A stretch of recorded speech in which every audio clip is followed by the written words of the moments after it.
Часть первая. Находка. Я почувствовал их раньше, чем успел проснуться. Что-то маленькое и холодное лежало прямо на моих веках. Там, где кожа тончайшая. Там, где чувствуешь малейшее давление даже сквозь сон. Первая мысль была несвязной, почти детской. Снег. Как будто кто-то поднес к моему лицу горсть зимнего снега. Но за окном стоял октябрь, а не декабрь, и окна были закрыты. И в квартире, запертой на 2 замка изнутри, кроме меня не было никого. Неоткуда взяться снегу на чужих ладонях. Я открыл глаза, и они упали. 2 быстрых тяжелых звука. Один на грудь, поверх одеяла, второй рядом, на подушку. Я лежал и смотрел в потолок, не двигаясь. Потолок был тот же, что всегда. Побелка с трещиной в углу, которую я знаю наизусть. Она похожа на реку с 2 притоками. Я пересматривал это 1000 раз, засыпая и просыпаясь в этой квартире 20 лет подряд. Потом медленно повернул голову. На подушке у самого плеча лежала монета. Маленькая, темная. Я не брал ее сразу. Лежал и смотрел несколько секунд, пока она не перестала казаться чем-то необъяснимым и снова не стала просто монетой. Потом поднялся и нашел вторую. Она соскользнула с груди, лежала на одеяле у середины. Советская копейка. Потемневшая от времени, мелкая, ровно 15 мм в диаметре. Я потом измерил линейкой, потому что мне было важно знать точно. Колосья по краю, серп и молот на аверсе. Год чеканки. 1962. Я взял вторую. Тоже 1962. Обе одинаковые, будто сделаны в одну смену, на одном заводе из одной болванки металла. И обе холодные. Не просто прохладные, как бывает металл в комнате, а именно холодные. То ощущение, когда держишь их в ладони, не исчезает. Я держал их 3 минуты, потом 5. Потом поставил на стол и посмотрел на ладонь. Никакой разницы. Они не греются от живого тепла. Я встал. Посмотрел на подушку там, где только что лежала моя голова. 2 маленьких вдавленных следа, круглых, точно по размеру монет. Они лежали у меня на глазах, пока я спал. Кто-то положил их мне на закрытые веки, аккуратно, точно, не разбудив меня, и ушел. Меня зовут Виктор, мне 47 лет. 22 года я работаю инженером-строителем, сначала в проектных институтах, потом в собственном небольшом бюро, 3 сотрудника и я. Я живу один в этой квартире 20 лет. Сначала мы с Ларисой, 8 лет вместе, потом она уехала к другому человеку, взяла свое и оставила мне тишину, которую я постепенно обжил. Антон бывает здесь на каникулах и по праздникам, живет в Екатеринбурге. В большинстве ночей я здесь один. Я привык к одному ритму, одному распорядку, к одному способу существовать в пространстве. Я привык думать определенным образом. Сначала факты, потом версии, потом отсекаешь невозможное. Что остается, это ответ, даже если он некрасивый. Эту схему я применяю к несущим конструкциям, к сметам, к подрядчикам, которые говорят одно, а делают другое. В понедельник, первой недели октября, стоя в спальне с 2 советскими монетами в ладони, я применил ее снова. Я поднялся с кровати, прошел в прихожую, тронул засов, заперт. Подергал ручку, дверь не двигается. Вышел на кухню, проверил все 3 окна по очереди. Заглянул в кладовую, вернулся в спальню. Встал на колени и посветил телефоном под кровать. Встал. Постоял секунду посреди комнаты. В руке 2 монеты, холодные. Я инженер, я начал с фактов. Факт первый. Дверь заперта на оба замка изнутри. Засов и замок с ключом. Засов я запираю каждый вечер вправо до упора. Привычка, которой 15 лет, с тех пор, как взломали квартиру в соседнем подъезде. Оба замка были в положении заперто. Ключ от замка висел на крючке в прихожей, там, где всегда висит. Факт второй. Окна закрыты. Октябрь, первая неделя. По ночам уже около 5 градусов. Все 3 окна закрыты, шпингалеты задвинуты. Факт третий. В квартире никого нет. Я проверил каждую комнату. Ванную, туалет, кладовую. Встроенный шкаф в прихожей. Открыл, заглянул внутрь. Встал на колени и посветил телефоном под кровать. 2 чемодана, коробка с документами. Больше ничего и никого. Факт 4. Монеты. Советские копейки 1962 года. Холодные. Лежали у меня на глазах, пока я спал. Первая версия самая удобная. Я сам. Жена говорила в свое время, что по ночам я сплю неспокойно, иногда ищу что-то руками. Может, я достал монеты ночью, во сне, но откуда? Я обыскал все ящики стола, комода, все карманы всей одежды в шкафу, полку с инструментами в кладовой. Монет нет нигде. Принципиально не держу дома мелочь, раздражает вес в кармане. Взять их было абсолютно неоткуда. Вторая версия требовала слишком многого. Чтобы кто-то вошел через запертую на 2 замка дверь и закрытые окна, подошел к спящему мне, аккуратно положил 2 монеты прямо на мои веки, не уронив ни одной, не разбудив меня, и также покинул квартиру. Ничего не взял, ничего не тронул, не убил, не ограбил, только монеты. Третьей версии не было. Я поставил чайник, положил обе монеты на кухонный стол, рядом, аверсом вверх, 1962 и 1962, и смотрел на них, пока закипала вода. За окном шумел двор, машина, чьи-то шаги по лужам, голуби на карнизе напротив. Обычное московское октябрьское утро. Все совершенно обычно, если не смотреть на стол. Я выпил кофе, собрался на работу. На выходе из подъезда остановился у мусорных контейнеров. 2 контейнера у входа, я всегда выбираю левый, у него плотнее крышка, меньше запаха. Открыл ее и бросил монеты внутрь. Не посмотрел, куда упали. Опустил крышку и пошел. На работе я занимался расчетами. Клиент хочет снести межкомнатную стену в типовой хрущевке. Нужно определить, несущая ли она. Это требует сосредоточенности. Но поверх нормальной работы, как фоновый шум, шли другие мысли. Я думал о засове. Точно ли я его запираю до конца? Нет, я запираю. Правая рука сама берется за ручку и тянет. Если заперта, дверь не сдвигается ни на миллиметр. Это мышечная память, выработанная тысячами повторений. Это невозможно сделать наполовину. К обеду я перестал думать о засове и начал думать о монетах. О числе 1962. Об этом числе, которое цеплялось за что-то в памяти и не отпускало. Я откладывал думать об этом. Еще час, еще полчаса. Есть вещи, о которых не хочется думать в середине рабочего дня. Есть вещи, которые лучше оставить на вечер, на кухню, на момент, когда не надо ни с кем разговаривать. Вечером я вернулся, запер оба замка, обошел все окна. Потом обошел квартиру еще раз, без конкретной цели, просто чтобы убедиться. Заглянул в кладовую. Поднял крышку встроенного ящика на балконе. Ничего. Лег поздно. Долго сидел с книгой, откладывал момент, когда придется выключить свет. Наконец выключил. В темноте было то же ощущение, что накануне утром, как будто тишина в комнате чуть не та, что обычно.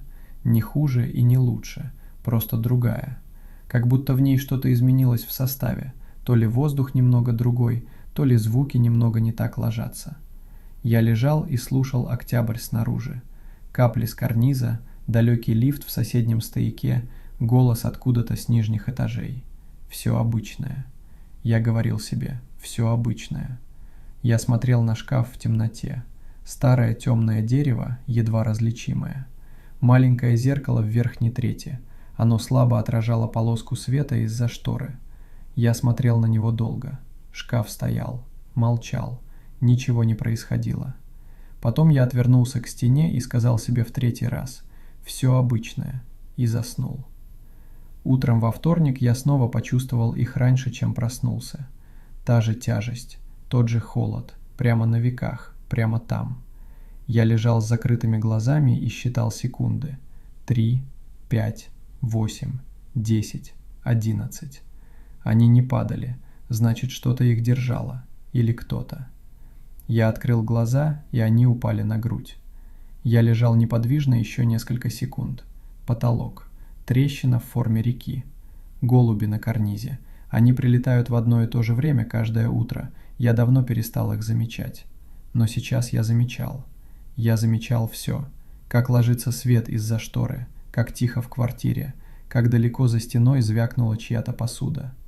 Мозг работал очень ясно, с той особой ясностью, которая бывает, когда понимаешь, что то, чего ты боялся, уже случилось. Второй раз. Кто-то снова положил мне монеты на глаза, пока я спал. Часть вторая. 1962. Я не вскочил, не закричал, не сделал вообще ничего резкого. Я лежал и слушал, как они соскользнули с моей груди на одеяло. Потом медленно опустил руку и нашел их в темноте ткани на ощупь. 2. Холодные. Как будто провели эту ночь не рядом со мной в теплой постели, а где-то совсем в другом месте, в другом воздухе, в другой температуре. Встал. Оделся методично, как человек, который хочет показать себе в первую очередь, что ничего особенного не происходит. Пошел на кухню. Поставил чайник. Только потом, стоя у плиты и глядя в окно на двор, поднял руку и посмотрел на монеты. 1962. Обе. Я пошел во двор. К левому контейнеру, у него плотнее крышка, я запомнил специально именно для того, чтобы проверить, поднял ее и несколько минут перебирал содержимое руками в перчатках. Мусор был почти тот же, что вчера, вторник, машина приезжает в среду. Монет не было. Я перебрал все дважды, их не было. Вернулся домой, сел за стол. Накануне вечером, перед тем, как бросить монеты в контейнер, я сделал кое-что. Маленькое, почти случайное или не случайное. Взял первую монету и ногтем провел по ребру. Тонкая риска, почти невидимая глазу. Просто чтобы знать. Просто чтобы это были конкретные монеты, которые можно идентифицировать. Инженерная привычка – маркировать то, что нужно отследить. Я взял монету со стола и поднес к свету из окна. Риска была на месте. Неровные края. Именно такие, какие делает ноготь по металлу. Это была та же монета. Та самая, которую я вчера бросил в контейнер. Я сидел долго. За окном шел обычный вторник. Дворник гнал мокрые листья к бордюру, две женщины разговаривали у подъезда соседнего дома, голубь уселся на провод и тут же слетел. Я смотрел на все это и думал о числе 1962. В 1962 году умерла моя мать. Нет, точнее, в 1962 году она умерла в этой квартире. В этой вот квартире на 6-м этаже. В одной из этих комнат, в постели, которая стояла здесь до моей. Ей было 30 лет. Мне тогда не было еще 2. Я не помню ее. Ни голоса, ни лица, ни запаха. Я знаю о ней то, что обычно знают о людях, ушедших до твоей памяти. Несколько фактов, несколько фотографий, несколько чужих слов о чужом человеке, который был твоей матерью. В семье об этом не говорили, или говорили так, что мимо меня. Тетя Зина, младшая сестра отца, живет в Рязани. Мы созваниваемся раз в год. Я никогда не спрашивал ее напрямую. Теперь позвонил. Во вторник утром, до работы. Она удивилась. Я никогда не звонил в будние дни просто так. Я сказал, что хочу поговорить про маму. Долгая пауза. Потом: «Хорошо, Витя, что ты хочешь знать?» Я спросил: «Она умерла в этой квартире? В той, где я сейчас живу?» «Да», — сказала тетя Зина, — «именно здесь. Ты же знал об этом?» «Знал, но не так конкретно». Она помолчала. Потом: «Квартира перешла к Коле, брату твоего отца, а после него досталась тебе. Там давно уже все другое. Мебель, ремонт. Ты там 20 лет живешь». Я спросил: «Как ее нашли?» Долгая пауза. «Зачем тебе это, Витя?» «Хочу знать. Давно хочу, а спрашивать было некого». «Соседка нашла», — сказала тетя Зина наконец. Постучала утром. Что-то ей было нужно, кажется, соль занять. Мама не открыла. Соседка подождала, постучала еще. Потом попросила управдома. Мама лежала в постели, как будто спала. Очень спокойно, так соседка говорила потом всем. Лицо спокойное, руки сложены, совсем тихое. Я спросил: «На лице что-нибудь было?» Когда нашли ее? Самая долгая пауза из всех. Я слышал ее дыхание в трубке. Считал секунды. 5, 8, 12. «Знаешь», — сказала она наконец, — «я слышала кое-что. Но это была соседская говорня, я не придавала значения. Говорили, на лице у нее нашли что-то маленькое. Монетки. 2 штуки, старые. Тогда решили, что кто-то из соседей так сделал. Есть же обычай веки закрыть монетами после смерти. Только у нее в тот момент никого рядом не было. Совсем никого. Я поблагодарил тетю Зину, повесил трубку, положил телефон на стол. Долго смотрел на него. За окном шел вторник. Мусоровоз уехал, дворник куда-то ушел. Двор опустел. Тишина в квартире была другой, чем обычно. Более плотной, что ли. Встал, подошел к окну. Во дворе женщина выгуливала собаку. Листья с березы слипались в мокрую кашу у фонарного столба. Обычный октябрьский вторник. Абсолютно невозможно обычный. И тут я понял кое-что, о чем не думал прежде. Я живу здесь 20 лет. Сплю в этой комнате. Смотрю в этот потолок.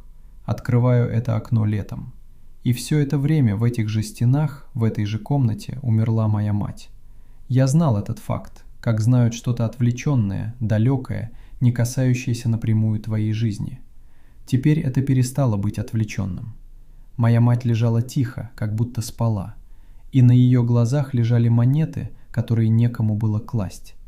А теперь кто-то каждую ночь приходит ко мне и кладет монеты мне на глаза. Вечером я вышел на балкон, взял обе монеты 2 пальцами, не глядя, и бросил в темноту двора. С 6-го этажа широким движением.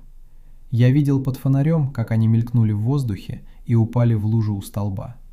2 маленькие вспышки, и все. Закрыл балконную дверь, запер шпингалет. В ту ночь долго не мог заснуть. Лежал и думал о матери, о том, какой она была, хотя я не помню ее. У меня есть одна фотография, ее дал тетя Зина много лет назад. Молодая женщина, смотрит немного в сторону от камеры. Это все, что у меня есть. Я пытался вообразить ее в этих комнатах, молодую, 30 лет, одну. Что она делала по вечерам? Открывала ли это окно, сидела ли за этим столом, что думала, когда ложилась спать в последний раз? Стены не говорят, но они помнят. Утром в среду на моих глазах лежали монеты. Я взял их не глядя, лег обратно на подушку. Лежал несколько минут с закрытыми глазами, в темноте, за собственными веками, с монетами в кулаке. Потом встал, поднес первую к свету из окна. Риска на ребре. Та самая. Те же монеты, которые я видел в луже под фонарем. Они возвращаются. Я поставил монеты на подоконник, обе рядом, аверсами вверх, 1962 и 1962, и пошел делать кофе. Стоял у плиты и ждал, пока закипит вода. Смотрел в окно. По двору шла женщина с авоськой, наклонившись против ветра. Мусоровоз разворачивался у контейнеров. Тот же левый контейнер с плотной крышкой, из которого я не нашел монет вчера. Я думал о том, что у любой аномалии есть объяснение. Это моя профессиональная вера. Когда я вижу трещину в несущей стене, я не говорю «это мистика». Я смотрю, в каком направлении идет трещина, под каким углом, где она началась. Трещина рассказывает историю. Нужно только уметь читать. Монеты тоже рассказывали историю. Каждое утро, без пропусков. Одни и те же, с одной и той же риской. Они исчезают и возвращаются. Кто-то их приносит, аккуратно, точно, на закрытые глаза, не разбудив, не оставив следов. 1962 год. Год смерти матери. Год, который значит что-то конкретное для этой квартиры. Я налил кофе, сел за стол. Смотрел на монеты на подоконнике. Есть момент в любом расследовании, строительном, инженерном, любом, когда данные перестают поддерживать удобную версию, когда остается только неудобная. Опытный человек не бежит от неудобной версии, он идет к ней, потому что она ближе к правде. Я шел к ней, медленно, с сопротивлением, но шел. Часть 3. Этаж. Я перестал их выбрасывать. Не потому, что сдался. Это было рабочее решение. Не принимать действий без достаточных данных. Данных пока было слишком мало. Мать. 1962. 3 ночи подряд. Одни и те же монеты, которые возвращаются, откуда бы их ни бросить. Надо собирать больше. Наш дом построен в 1974 году. 9-этажная панельная книжка. 3 квартиры на площадке, 3 подъезда. Я знаю такие дома профессионально, работал с ними. Знаю их типовые проекты. Несущие стены, характерные трещины в местах деформационных швов. Снаружи они все похожи. Серые, прямоугольные, одинаковые. Но внутри каждый накапливает свое. Слои жизней, поколений, историй, которые стены не отдают просто так. Дома такого типа рассчитывались лет на 50. Этот простоял уже за 50, и многие жильцы пережили его расчетный срок вместе с ним. Приехали молодыми, вырастили детей, проводили мужей и жен, и теперь остались одни, в тех же комнатах, среди той же мебели, что помнит другое время. Таких в нашем подъезде больше половины. На 4-м этаже жила Клавдия Степановна, 82 года.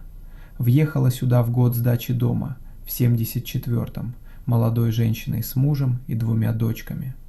Муж умер 20 лет назад, дочери разъехались, она осталась. Острый ум, острая память. Она знала этот подъезд так же хорошо, как я знаю свои чертежи.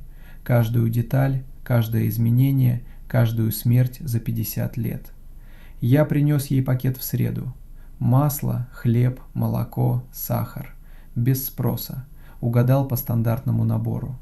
Она обрадовалась, налила чай. Квартира у нее была такая, какие бывают у людей, которые прожили в одном месте всю жизнь и ничего не выбрасывают. Плотно уставленные полки, старые фотографии в рамках, занавески, которые, наверное, помнят еще советские времена. Мы говорили минут 20 ни о чем существенном. Погода, цены, дочь в Подольске. Потом я спросил, осторожно, как бы вспомнив ненароком, не случилось ли чего в подъезде в последнее время. Она поставила чашку на блюдце. Медленно. «Герасим Иванович с 5-го умер», — сказала она. «Из 53-й». «Когда?» «Недель 5 назад. Дочь приехала из Подольска, а он лежит в постели. Сердце, говорят. Он последние 2 года и жаловался на сердце, в полголоса, не всерьез. Я спросил, как нашли его. Она посмотрела на меня, не быстро, долго. Так смотрят, когда пытаются понять, зачем человек пришел на самом деле. «Ты что-то слышал?» – спросила она. «Нет, хочу спросить». Она взяла чашку обеими руками, помолчала. За ее кухонным окном был тот же двор, что из моего, только с другого угла, ниже и ближе. «Дочь говорила», — сказала она наконец, тихо. Так говорят о вещах, которые не хочется произносить вслух, потому что вслух они становятся настоящие. Дочь говорила, он лежал очень спокойно, совсем спокойно, как будто сам так лег. Лицо спокойное, руки сложены, и на лице что-то было. Она не сказала мне точно что, просто что-то маленькое. «Монеты», — сказал я. Она не ответила сразу. Поставила чашку в центр блюдца, аккуратно, точно, как ставят, когда нужно выиграть несколько секунд и собраться с тем, что собираешься произнести. «Октябрь 1987 года», — сказала она наконец, не поднимая взгляда на меня. «Нина с 3-го этажа. Тоже нашли утром. Тоже в постели. На глазах 2 пятака, старых, советских. Все тогда говорили, кто-то из родственников положил, обычай такой есть. Только у Нины не было родственников. Совсем». Я молчал. Она помолчала тоже. «Она болела?» – спросил я. «Нина?» «Нина болела», – сказала Клавдия Степановна. «С легкими что-то, давно болела. Герасим Иванович жаловался на сердце. Выглядел нормально, ходил, жил. Болеет человек, не значит, что видно снаружи. Иногда человек и сам не знает, что с ним творится. Иногда человек и сам не знает». Я поблагодарил ее и встал. Она не пошла меня провожать, осталась за столом с чашкой в руках, как будто нужно было еще немного посидеть с тем, что она только что произнесла вслух. Иногда слова требуют времени, прежде чем можно встать и двигаться дальше. В коридоре я надел куртку и задержался у двери. Из кухни не доносилось ни звука. Клавдия Степановна не двигалась, не звенела посудой, просто сидела. Я аккуратно закрыл дверь за собой и вышел на площадку. В лифте я стоял и смотрел в металлическую дверь. Думал, 1979 или 1980, 1987, 5 недель назад. И моя мать 1962, в этом подъезде, в этой квартире. Первая из тех, кого я теперь знаю по имени. Может, не первая вообще, кто знал о тех, кто был до нее. Я вышел на 6-м, прошел к своей двери, остановился у порога и стоял там какое-то время, просто стоял, держа руку на ключе. Монеты на глаза кладут мертвым. Я знал это и прежде, как знают исторический факт, не думая о нем. Хоронова плата, монета на глаза или в рот, чтобы было чем заплатить за переправу через реку мертвых. Или, в другой традиции, чтобы удерживать веки закрытыми, чтобы мертвый не открыл глаза и не посмотрел на живых, чтобы граница оставалась. Но в этом подъезде монеты клали живым, мне, спящему, живому, запертому изнутри, и тем, кто жил здесь до меня. Зачем? Я открыл дверь, вошел, прошел в комнату. На подоконнике лежали монеты, там, где я оставил их утром. Я подошел, взял одну, подержал в ладони, тяжелая для своего размера, холодная, как всегда. Она не согревалась ни разу за все эти дни. Я стоял у окна и смотрел на двор. Шкаф за спиной, потолок с трещиной над головой, стены, которые помнят 1974 год и все, что было после. Это не я выбрал эту квартиру. Она досталась мне от дяди Коли, который получил ее от кого-то, кто получил ее раньше. Я просто оказался здесь, как оказывались все остальные. Как оказалась мать в 1962 году, молодая, одна, в своей постели. И теперь кто-то приходил ко мне так же, как приходил к ним. Положил монету обратно. Семен умер в постели, Нина умерла в постели, Герасим Иванович умер в постели. Моя мать умерла в постели, в этой квартире. Все они получили монеты перед тем, как умереть. Часть 4. Запись. В четверг вечером я установил камеру. Последний телефон – хорошая ночная съемка, инфракрасный режим. Я поставил его на книжную полку напротив кровати, подпер 2 томами строительных нормативов СП-20 и СП-22, плотные, тяжелые. Выставил угол так, чтобы в кадр попадала вся кровать целиком, оба прикроватных пространства, закрытая дверь у правого края кадра и в левом углу в глубине старый платяной шкаф. Шкаф. Он стоял здесь с тех пор, как я въехал. Темное мореное дерево, советский гардероб, широкий, глубокий, с большой дверцей и маленьким зеркальцем в верхней трети. Я никогда о нем особо не думал. Он стоял, хранил одежду, был частью обстановки. Как батарея, как обои, как трещина на потолке. Дядя Коля оставил его. А до дяди Коли кто знает, сколько он здесь стоит. Может, с самого начала. Может, стоял здесь, когда жила мать. Я нажал «Запись». Выключил свет. Лег. Засыпал долго. Знал, что записываю. И это знание сидело где-то над затылком.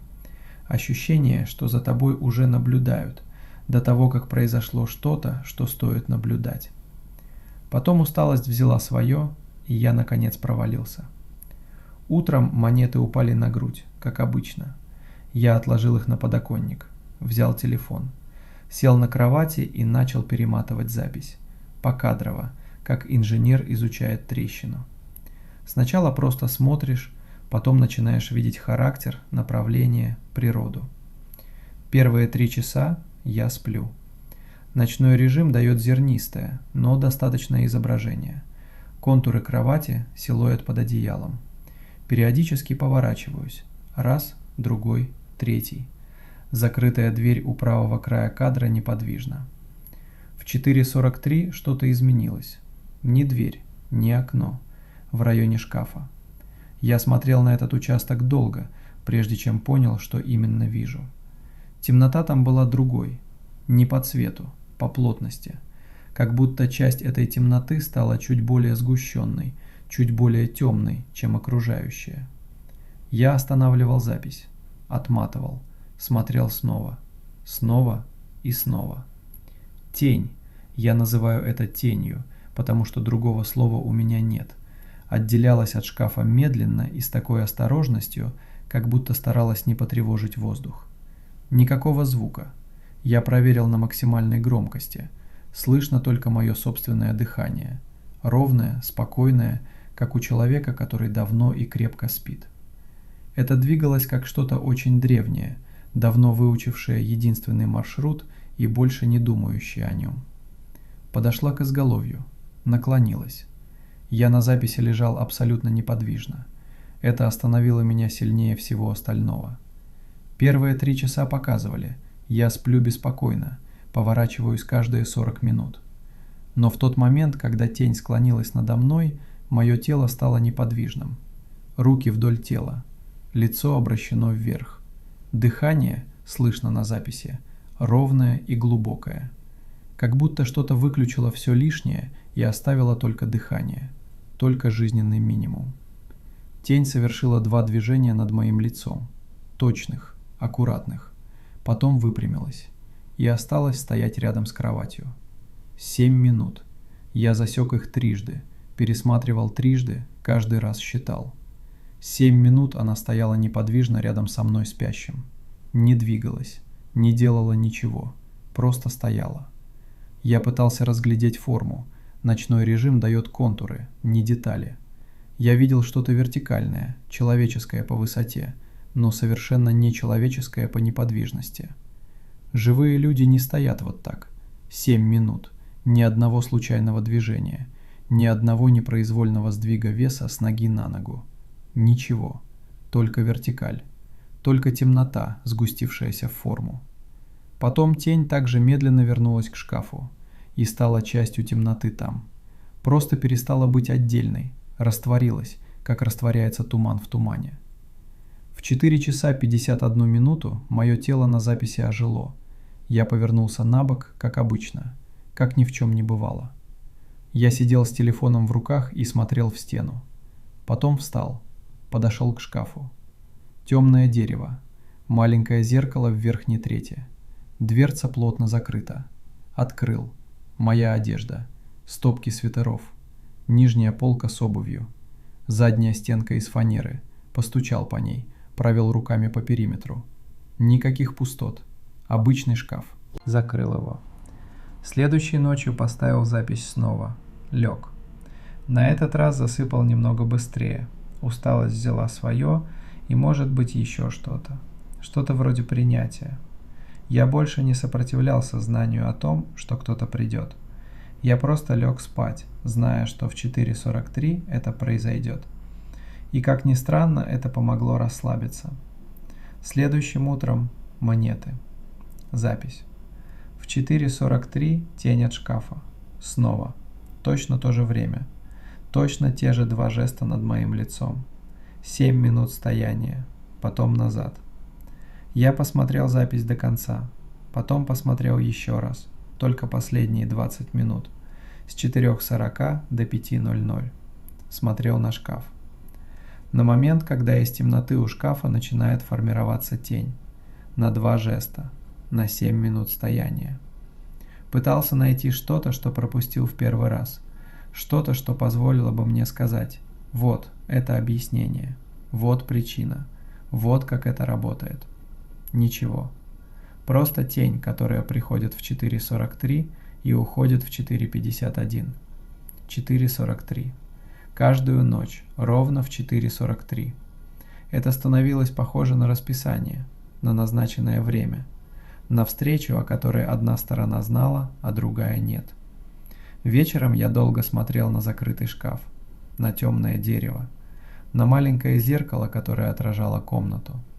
Мать прожила в этой квартире несколько лет до 1962 года.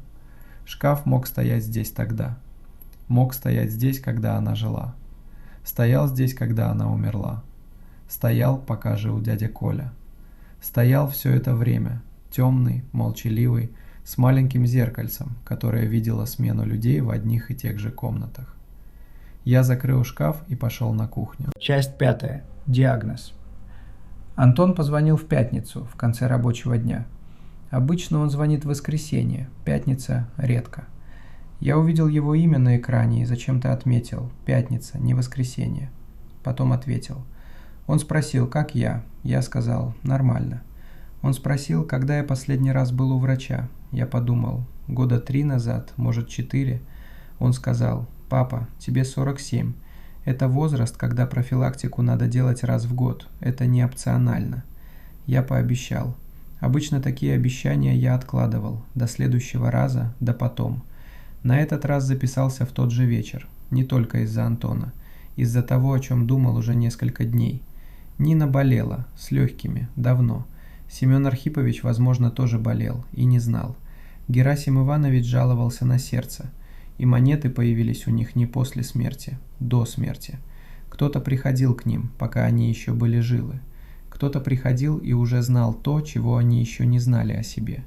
Иногда человек и сам не знает, что с ним творится.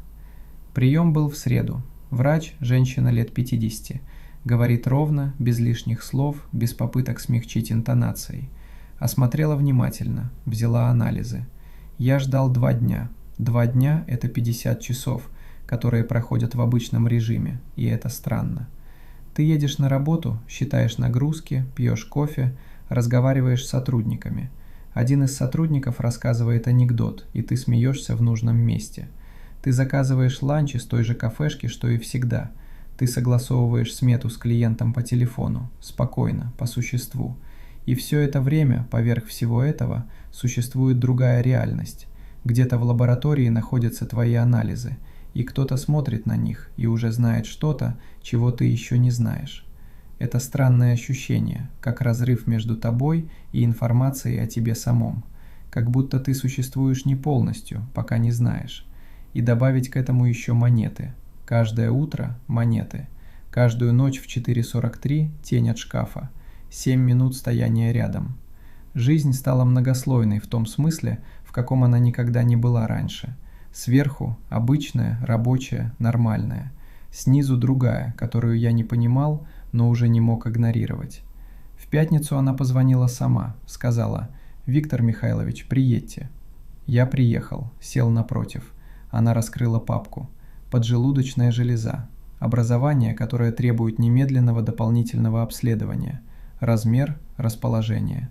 Следующие шаги. МРТ, консультация онколога, биопсия. Она говорила по существу, без попыток сделать это мягче. Я ценю это. Некоторые думают, что врач должен смягчать. Я хочу данные. Она спросила: «Как давно чувствуете усталость?» Я подумал: 1 год, может 1,5. Думал: это работа, возраст. Она кивнула, что-то записала в карту. Я вышел из клиники и сел в машину. Не поехал. Просто сидел и смотрел через лобовое стекло на улицу. Обычный московский октябрь. Мокрые листья на асфальте. Женщина с коляской переходила дорогу. 2 мужчин курили у входа в аптеку. Кто-то смеялся, далеко, не видно кто. Жизнь продолжалась вокруг так же, как продолжалась час назад. Только час назад у меня не было этого знания. Я думал о матери. Ей было 30, мне 47. Она умерла в этой квартире, в постели, одна. «Сердце», — сказала тетя Зина. Но тетя Зина знала только то, что ей сообщили. Никто тогда не знал, что именно происходило внутри. Никто не искал. Нашли утром, тихое, спокойное, и все. Интересно, думал я, сидя в машине и глядя в лобовое стекло, интересно, приходило ли к ней то же самое, в 4:43, тень от шкафа, 7 минут у кровати, и монеты на глазах каждое утро. Или это было только в конце, 1 раз, в последнюю ночь. Я не знал, мне не у кого спросить. Тетя Зина не знает этого, никто не знает. Я думал о монетах, они появились 4 недели назад. Каждую ночь, без единого пропуска. Кто-то приходит в 4:43 и кладет их мне на закрытые веки. Аккуратно, терпеливо. Стоит рядом 7 минут, потом уходит. 4 недели назад, до того, как я пошел к врачу, до того, как сдал анализы, до того, как узнал. Что-то уже тогда знала. Я не теолог и не философ. Я инженер. Но я сидел в машине и думал, какое существо знает о болезни человека раньше, чем сам человек? Что за природа у такого знания? Это не симптом, не анализ, не снимок. Это что-то, что смотрит на живых людей и видит в них то, чего они сами в себе еще не видят. Что-то, что пришло к моей матери в 1962 году, и к Нине, и к Герасиму Ивановичу, и теперь ко мне. Не чтобы убить, они умирали от своего, от болезней, от сердца. Оно только приходило, вставало рядом, клало монеты, ждало. Харон ждет оплаты. Я завел машину и поехал домой. В прихожей снял пальто, прошел в кухню. Монеты лежали не на подоконнике, где я их оставил утром. Они лежали на кухонном столе, посередине, рядом, аверсом вверх. Как будто кто-то переложил их намеренно, выбрав конкретное место. Я точно помнил, утром поставил их в угол подоконника. Я всегда ставлю в угол. Но теперь они были здесь. Я подошел, взял обе в ладонь, подержал. Холодные, как в самое первое утро. Будто время для них не имело значения. Впервые за все это время я не стал их выбрасывать. Не потому, что принял такое решение, а потому, что они казались теперь правильными здесь. Как будто так и должно быть. Я положил их обратно, в центр стола. Потом позвонил Антону. Сначала поговорили ни о чем. Его работа, погода в Екатеринбурге. Потом я сказал, был у врача. Нашли кое-что. Надо разбираться дополнительно. Долгая пауза. Серьезно? Пока не ясно. Будут еще анализы. Он сказал, что приедет. Я сказал, не надо пока, подождем. Он согласился голосом, но я слышал, что по-настоящему не согласился. Я повесил трубку. Монеты лежали на столе под кухонным светом. 4 недели назад они появились. До того, как я знал. Кто-то уже тогда знал и пришел. Не как угроза. Просто пришел, встал рядом, положил монеты на мои закрытые веки и стоял 7 минут, глядя на спящего человека, который еще не знает о том, что растет у него внутри. Готовил. Часть 6. Пусто. Прошло 3 недели. МРТ. Консультация онколога в большом центре на Каширке. Я ехал туда на метро и смотрел на людей в вагоне. Думал, кто из них едет к такому же кабинету? Кто из них тоже несет внутри что-то, о чем пока не говорит вслух? Мы все выглядим одинаково в вагоне метро. Биопсия. Я ездил на приемы дважды в неделю, возвращался с новыми терминами и цифрами, выписывал их в блокнот, строительная привычка, все документировать. Когда есть что записывать, кажется, что ситуация поддается управлению. Это отчасти иллюзия, но иллюзия, которая помогает держать форму. В те 3 недели у меня сложился новый распорядок, и он был странным. Утром снять монеты с глаз, положить на подоконник. Выпить кофе, поехать на работу или на прием, в зависимости от дня. Вечером поставить стакан воды у кровати. Лечь. В 4:43 кто-то придет. Утром снова монеты. Это работало параллельно с протоколом лечения, с расписанием химии, с блокнотом с цифрами. 2 реальности, 2 распорядка, и я существовал в обоих одновременно. Это требует усилий, которые не имеют названия. Онколог, молодой, говорит конкретно, сказал, ранняя стадия. Я оговорился, ранняя, но не самая ранняя. Образование небольшое, расположено неудобно. Сначала химия, потом смотрим на динамику. Есть протокол, мы идем по протоколу. Антон приехал через неделю. 3 дня прожил здесь. Готовил, убирался, ходил со мной на один из приемов. Сидел в коридоре клиники с телефоном в руках, пока я разговаривал с врачом. Вечерами мы сидели на кухне и говорили не о болезни, не о монетах, а обо всем остальном. Его работа, его девушка Маша, планы на следующий год. Это было нужно, ему, наверное, тоже. На второй вечер он спросил, тихо, не глядя на меня, вертя кружку в руках: «Как ты вообще себя чувствуешь? Не физически, просто как?» Я подумал, сказал: «Честно? Нормально». Странно нормально, как будто что-то решилось. Не болезнь, она не решилась, но что-то другое. Он кивнул, не спросил, что именно. Просто кивнул, и это было правильно. Он уехал с видом человека, который хочет сделать больше, чем умеет, и знает это. Монеты приходили каждое утро. Я перестал удивляться, перестал выбрасывать. Снимал с глаз, складывал на подоконник в спальне. Всегда 2, всегда холодные, всегда с той же риской на ребре первой. Камеру я перестал ставить. Но на второй неделе, это была среда, я точно помню, потому что накануне была химия, и я плохо спал от этого, а не от страха. Я решил не засыпать, просто лечь и ждать. Первый раз за все это время сознательно, не из тревоги. Просто хотел знать, как это выглядит, когда не через экран. В 4:43 темнота у шкафа изменилась. Я видел это своими глазами. Не в записи, не в зернистом ночном режиме. Прямо передо мной, в 3 метрах. Темнота там сгустилась и медленно отделилась от шкафа. Настолько медленно, что первую секунду я мог бы сказать себе «показалось». Но я был инженером, который смотрит на трещину и знает, что трещина настоящая. Я не закрыл глаза. Это было важно.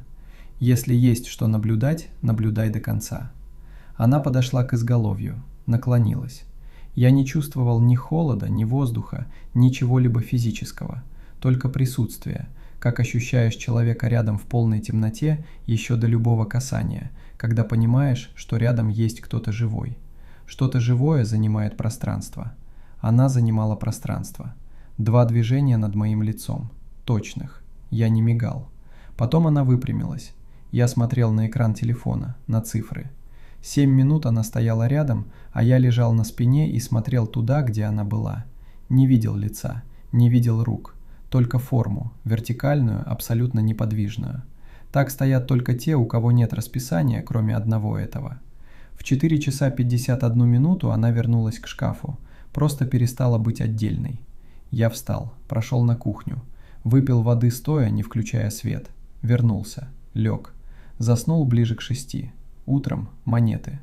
Однажды вечером я поставил стакан воды на прикроватный столик. Не знаю почему. Это случилось само. Я шел мимо, взял стакан из кухни, наполнил холодной водой и поставил рядом с кроватью. Утром вода была нетронутой. Но я поставил снова следующим вечером и послеследующим. Каждый вечер, не пропуская. Это казалось правильным. Или точнее, не казалось неправильным. Я знал, что кто-то приходит. Кто-то стоит здесь 7 минут в полной темноте. Делать вид, что я об этом ничего не знаю, было бы ложью, прежде всего самому себе. А я не хочу лгать самому себе, по крайней мере в том, что касается вещей, которые нельзя отрицать. В среду на 3-й неделе позвонил онколог. Сам позвонил. «Виктор Михайлович», — сказал он, — «есть хорошие новости. Операция возможна.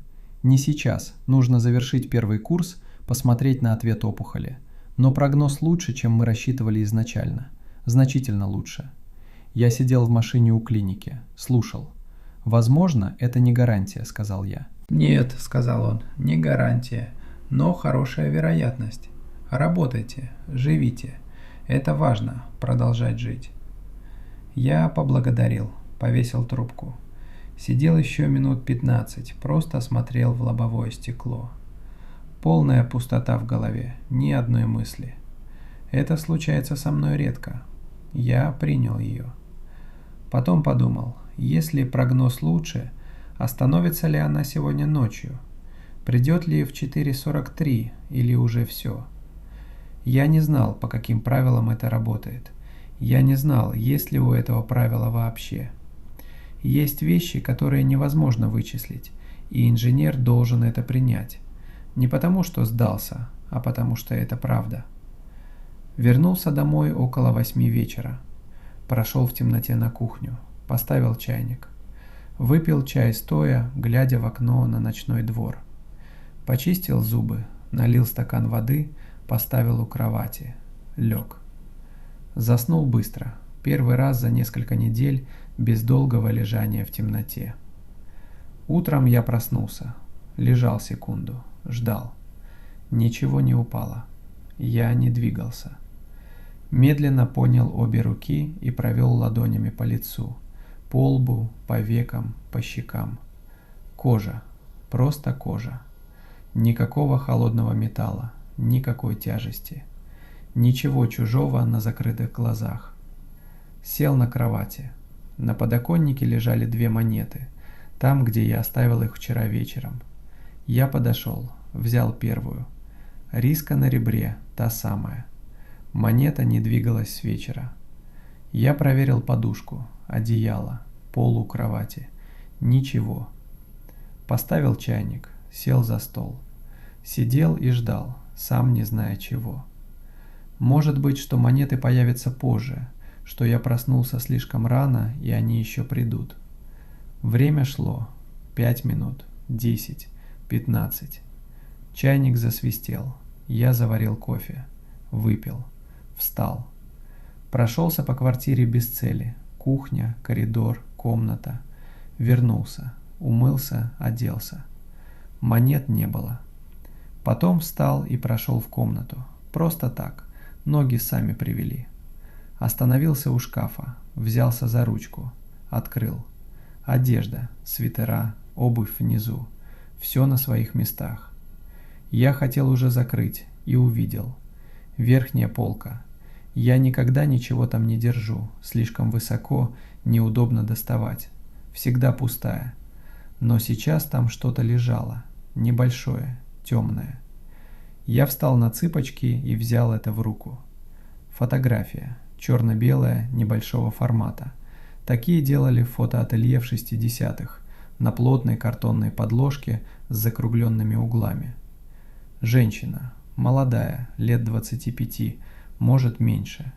Светлые волосы убраны назад, просто, без претензий.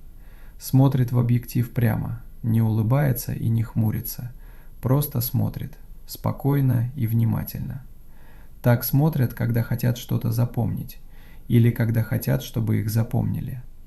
Я не знал это лицо, никогда не видел этой фотографии. Вчера вечером ее здесь не было. Я открывал шкаф перед сном, искал теплый свитер. Верхняя полка была пустой.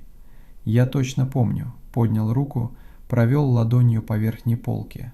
Пусто. Прошло меньше 12 часов. Я поднес фотографию к окну, к утреннему свету. Смотрел на нее долго. На светлые волосы, на прямой взгляд, на спокойное лицо, которое ничего не скрывает. Просто смотрит на тебя из 60-х через десятилетия, через время, которое между нами. Молодая женщина в советском фотоателье на картонной подложке с закругленными углами. 30 лет, может меньше. Я перевернул снимок. На обороте карандаш, выцветший, но разборчивый. Женский почерк, аккуратный, мелкий.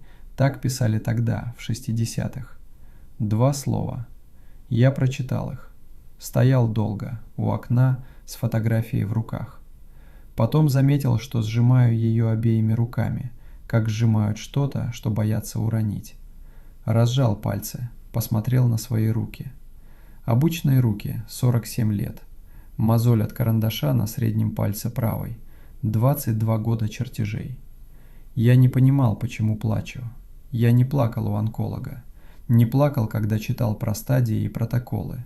Не плакал, когда Антон спросил «серьезно?» и пауза между нами стала долгой. Стоял у окна с фотографией незнакомой молодой женщины, прочитал 2 слова в выцветшем карандаше и плакал. Молча, без причины, которую я мог бы объяснить себе или кому-нибудь еще. Я не скажу, что там было написано. Не потому, что не помню. Я помню каждую букву, ту форму, которую они принимали в этом выцветшем карандаше на пожелтевшем картоне. Потому что некоторые вещи предназначены конкретному человеку, и когда ты их получаешь, ты знаешь это сразу, без сомнений. Ты знаешь, что это не для того, чтобы рассказывать. Это твое, только твое. Я закрыл шкаф, постоял у окна. За стеклом конец октября, почти ноябрь, двор, береза без листьев, фонарный столб. Та лужа у основания, в которую я бросал монеты, давно высохла. Потом вернулся на кухню. Положил фотографию на подоконник, рядом с 2 монетами. Они лежали теперь вместе. Советские копейки 1962 года и снимок неизвестной молодой женщины. В октябрьском утреннем свете, в тихой квартире на 6-м этаже дома 1974 года постройки, где я живу 20 лет и где когда-то жила она. Я открыл окно на щелку. Холодный воздух вошел внутрь. Пахло мокрым асфальтом и чем-то еще, тем особым запахом, который бывает перед первыми заморозками, запахом конца и начала одновременно. Стакан воды стоял у кровати, там, где я ставил его каждый вечер 3 недели подряд. Я оставил его там. В пятницу прием. 2 дня. Я не знаю, что скажет врач. Не знаю, будет ли операция. Не знаю, что будет после. Но я знал одно. Той ночью никто не придет. Я был в этом уверен так же, как бывают уверены в вещах, которые не поддаются доказательству и не поддаются сомнению. Дело закончено, что бы это ни значило. Я долго стоял у кухонного окна и смотрел на двор.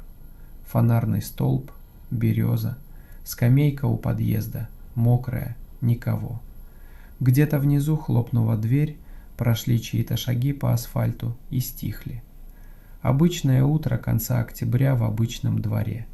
И в этом обычном утре я стоял с фотографией молодой женщины 1962 года и 2 монетами, которые кто-то клал мне на глаза 30 ночей подряд. Я не знал, кем она была. Не знал, что значили эти слова для нее, когда именно она их писала и зачем. Я знал только, что они были написаны для меня, потому что именно сейчас, именно в это утро, именно мне это нужно было прочитать. Иногда этого достаточно. Иногда это все, что тебе нужно знать. Страшная история на ночь. Наушники обязательны. Смотри один, в темноте.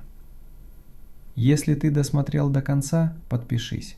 Этот канал для тех, кто не боится слушать страшное после полуночи. Напиши в комментариях, как ты думаешь, что было написано на обороте. Следующая история уже готова. Включи уведомление, она выйдет без предупреждения. Наушники, темнота, осторожно. Если в твоей квартире тоже есть старый шкаф, лучше не проверяй, что стоит рядом с ним в 4:43.